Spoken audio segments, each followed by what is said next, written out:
कुशालपुर में चंद्र सिंह नाम का राजा शासन करता था। वह बहुत कंजूस था। दान पुण्य तो दूर, जनता की जरूरतें पूरी करने के लिए भी धन नहीं निकालता था। उसके पास सोने चांदी का अपार भंडार था, लेकिन वह किसी की मदद नहीं करता था। मगर राजा अपनी पत्नी से बहुत डरता था, क्योंकि उसे हर बात के लिए सजा सुनाती थी।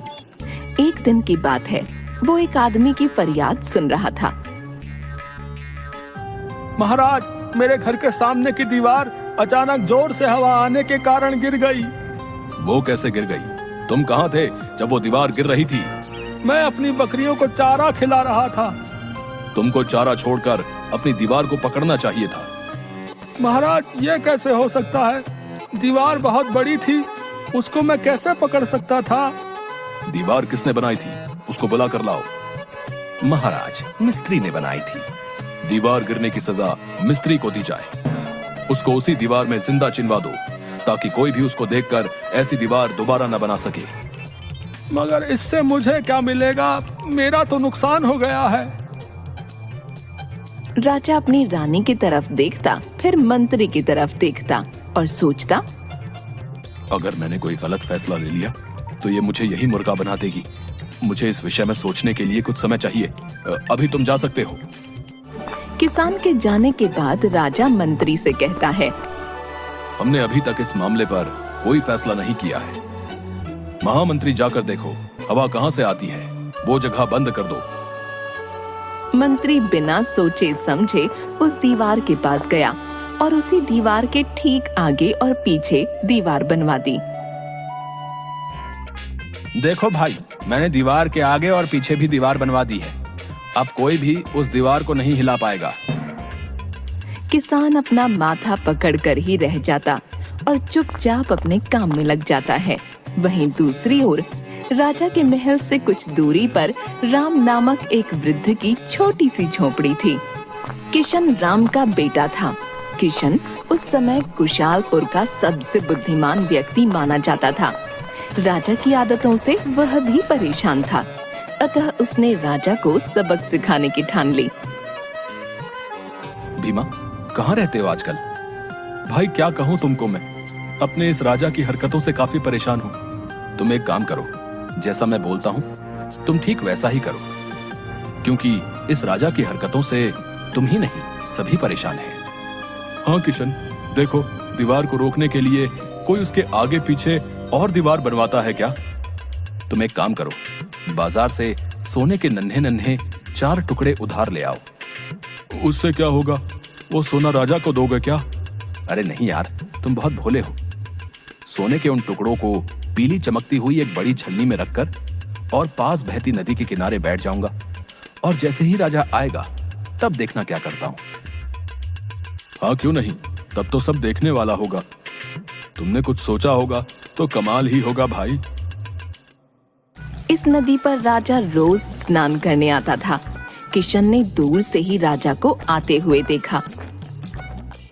वह ऐसा अभिनय करने लगा मानो छलनी में कुछ छान रहा हो। राजा ने उसके पास आकर पूछा, किशन, ये क्या कर रहे हो? तुम्हें सुबह सुबह रेत छानने की क्या आवश्यकता पड़ गई? महाराज, मैं तो इस रेत में छिपा सोना ढूंढ रहा हूँ। राजा कुछ कहता, इससे पहले ही किशन ने छलनी भर रेत निकाली और छान दी। छलनी के ऊपर सोने के 4 छोटे छोटे टुकड़े चमक रहे थे। राजा ने आश्चर्य से पूछा, रेत में सोना, ये कैसे किया? हुजूर, आज से महीना भर पहले मैंने सोने का एक छोटा सा टुकड़ा इस जगह पर बोया था। देखिए हुजूर, पूरे 4 टुकड़े निकले हैं। यदि मैं कुछ और सब्र करता तो यहाँ बहुत से टुकड़े मिलते। क्या बकवास करते हो? भला क्या सोने की भी खेती की जा सकती है? क्यों नहीं हुजूर, आप खुद ही देख लीजिए। मैं तो गरीब आदमी हूँ। पिछले 10 वर्षों से इसी प्रकार सोना बोता हूँ और काट लेता हूँ। इसी सोने से मेरा पेट पलता है। तुमने मुझे पहले क्यों नहीं बताया? मेरे पास तो सोने का ढेर है। मुझे पता होता तो मैं सारा सोना बो देता। आज तक तो मेरा महल सोने से भर गया होता। हुजूर, अभी देर नहीं हुई है। आप अब भी बो लीजिए। 6 महीने बाद देखिएगा, तो फसल लहलहाती नजर आएगी।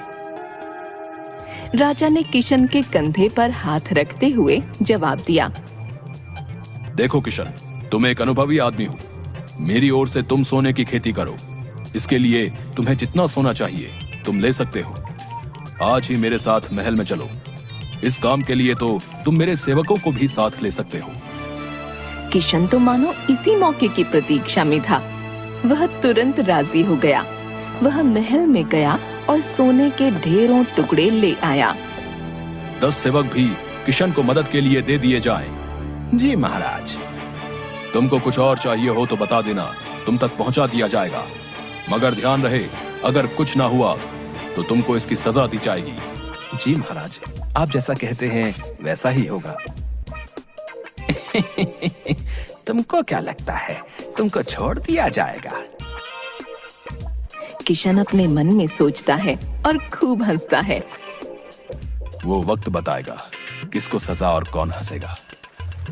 देखते ही देखते नदी के किनारे खुदाई का काम शुरू हो गया। किशन के कहे अनुसार सेवकों ने वहां पर सोना बीज की तरह बो दिया, ऊपर रेत डाल दी। किशन ने राजा को आश्वासन दिया। 6 महीने बाद बोए हुए सोने का 3 गुना सोना मिल जाएगा। मिलना ही चाहिए। हमें हमारा सोना दुगना होते हुए देखना है। इस बीच किशन रोज रात को नदी किनारे जाने लगा। वहाँ पर वह रोज थोड़ा सा हिस्सा खोदता और वहाँ दबा सोना अपने झोले में रख लेता। अगले दिन सुबह ही वह सारा सोना गरीबों में बांट देता। धीरे धीरे जनता की गरीबी मिटने लगी। इधर राजा इंतजार करता रहा कि कब 6 महीने पूरे हों और उसे बोए हुए सोने का 3 गुना सोना मिले। धीरे धीरे 6 महीने भी पूरे हो गए। किशन को दरबार में बुलाया जाए। जी महाराज, अभी लेकर आते हैं। किशन को आदेश दिया जाए कि वो सारा सोना खोद लाए। किशन ने इस काम के लिए कुछ सेवकों की मांग की। महाराज, सोना तो काफी हो गया होगा, मुझे कुछ सैनिकों की जरूरत पड़ेगी।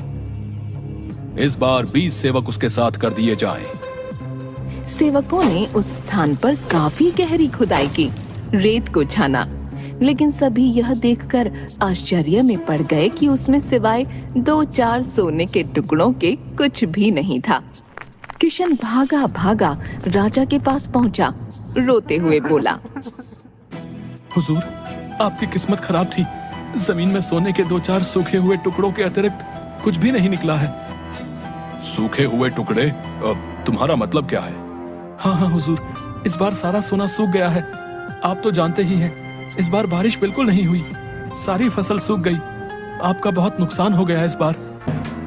भला सोना सूख कैसे सकता है? ये तो ठोस चीज है।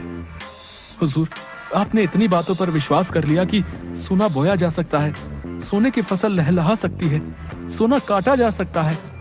फिर भला इतनी सी बात पर विश्वास क्यों नहीं करते कि सोना सूख गया? राजा के पास कोई उत्तर नहीं था। उसने मंत्रियों से सलाह की।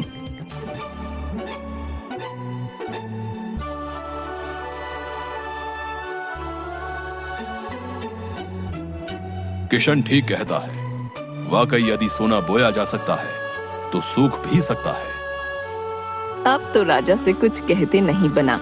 वह सिर पकड़कर बैठ गया। किशन ने कंजूस राजा को अच्छा सबक सिखा दिया था।